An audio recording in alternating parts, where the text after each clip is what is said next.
Welcome to the Daily Coffee Pro by Mapper Forward, friends. On today's episode of the podcast, we are talking about throwing the baby out with the bathwater. And this is kind of like a part 2 from yesterday's episode, where we talked about entitlement, virtue signaling, and online bullying. Today, we're going to explore a couple of kind of ideas that build off yesterday's discussion, and we did talk a lot about the last episode in the last episode. But today, I want to talk about the danger of attacking everyone within a certain group, and that could be someone who a group based on their color, on their gender, on their sexual orientation, on what political party they affiliate themselves with, a whole bunch of stuff like that. Once you group think, I think we're in dangerous territory. We experience a lot of that in our industry. And Mapper Forward is charged with kind of this, and we've charged ourselves with this mission of encouraging you to think for yourself, independent of any groups you might be a part of. The important part and the important reason for this is because if you're not thinking for yourself and challenging your ideologies, challenging the ideologies of the people around you, you become beholden to other people's quality of thinking. You become beholden to a lazy way of formulating your decisions.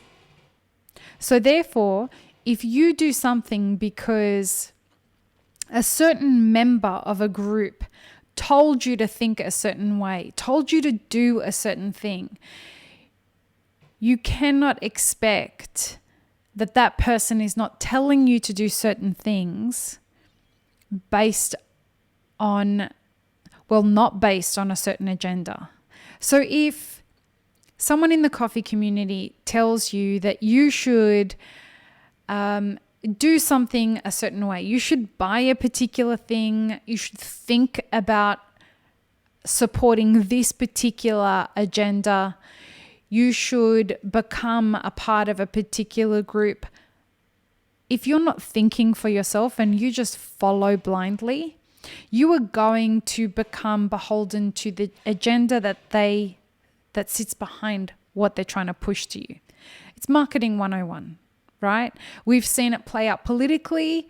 We've seen it play out in this industry where what you've got is a group of people that or even a single person who is supporting a particular product. You don't know that they're getting paid by a company to say a certain thing. You go and do said thing because person in position of influence has done something, and only to find out years later when movements like this are going on that person was actually paid by the company that they were endorsing and didn't have the integrity to tell you up front that they were being supported by that company. Now, if you're an independent thinker, you would have the foresight to reach out to that person and say, are you being paid by this company to say this?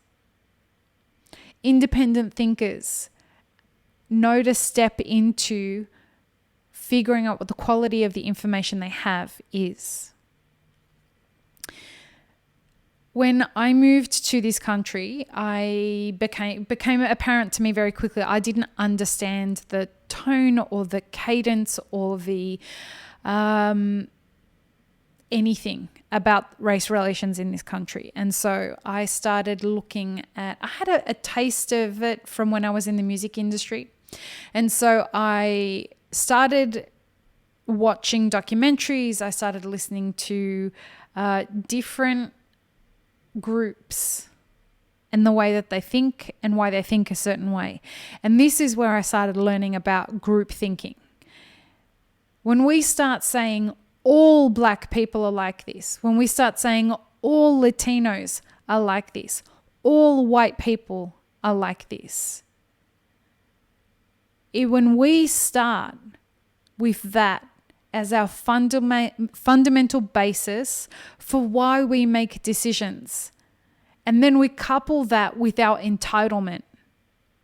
Some people say the word privilege. I'm using the word entitlement. When we couple the group thinking with our entitlement, we've got no hope for solving anything.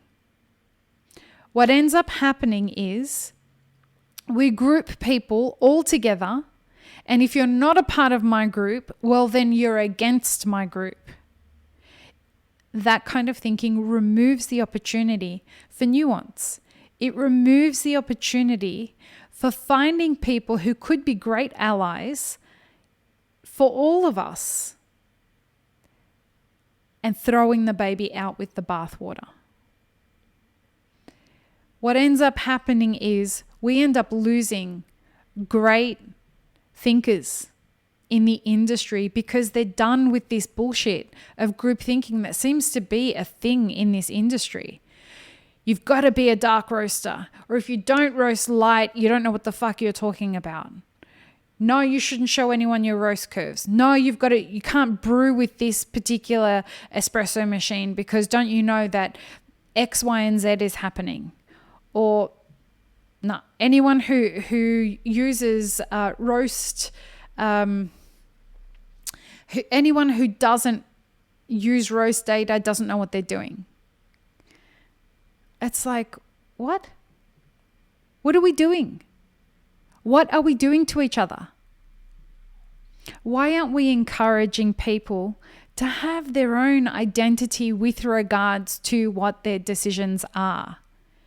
And when we can come from a platform where we accept ourselves and other people for what their decisions are. If somebody wants to roast darker, allow them to roast darker without inserting your opinion into why they should or they should not roast that way. If somebody releases a product that causes cognitive dissonance in the way that you see the specialty coffee world, if you don't agree with it, simply say nothing. Why do we as an industry find it important to tear each other down? I receive messages from people all the time saying, I'm sick of being in this industry. When I ask them why they're sick of being in this industry, they're ashamed of watching people again and again and again get torn down for no fucking reason. And they don't want to be a part of the industry. You know what? I understand that. I get it. But we got to do better, and we can do better. Doing better is not going to be difficult if we start focusing on how to take responsibility for ourselves, our thinking, our sense of entitlement, our prejudices, our education. How many people that are out there that are imparting their opinions on other people about origin and coffee and roasting and brewing and all of that actually understand what's going on with the coffee supply chain right now? How many people who have opinions about how to run a business have actually run a business before? How many people that are telling you that you have to do things a certain way have actually tried to do things different to the way that they've done them all their lives? I want to encourage people to stop forcing their opinions on other people and just take responsibility for yourself. Engage in great, open-minded discourse. Because once we start group thinking and pushing everybody out that isn't a part of the way that we think, we become a part of the problem. We move the focus away from fixing the things that need to be fixed in this industry. People are not getting paid what they deserve to be getting paid for the work that they're putting in. And that's across the value chain. It's actually, that's not true. It's at either ends of the value chain. We're in the middle of a pandemic. A lot of businesses will never open again. We should be focusing on that. We have a situation in this industry where we are built off a colonialistic system. Our industry exists as a result of oppression and racism. We need to be focusing on fixing that. Our producers are not compensated for the work that they're doing. We also don't elevate their voices into the general public. We need to be fixing that. A sustainable lifestyle for a lot of the business owners that exist in this space, that are doing business well, living off margins that are 3% net profit, is not sustainable, particularly now with the pandemic. We should be focusing on that. And so many more issues. The coffee price crisis. How COVID-19 is going to affect, from a healthcare and logistical perspective, issues at origin. Climate shifting. So many things. They are what we should be thinking about. And we can power progress in those things if we stop thinking as groups and start thinking as individuals. How can I contribute to real sustainable change? How can I shift my role in racism? How can I identify my entitlement? How can I learn to be assertive so I don't allow people to bully me? All of these things are things that we should be focusing on as an industry, rather than group thinking and throwing the baby out with the bathwater. Peace, love, and peanut butter, friends. Have an amazing rest of your day.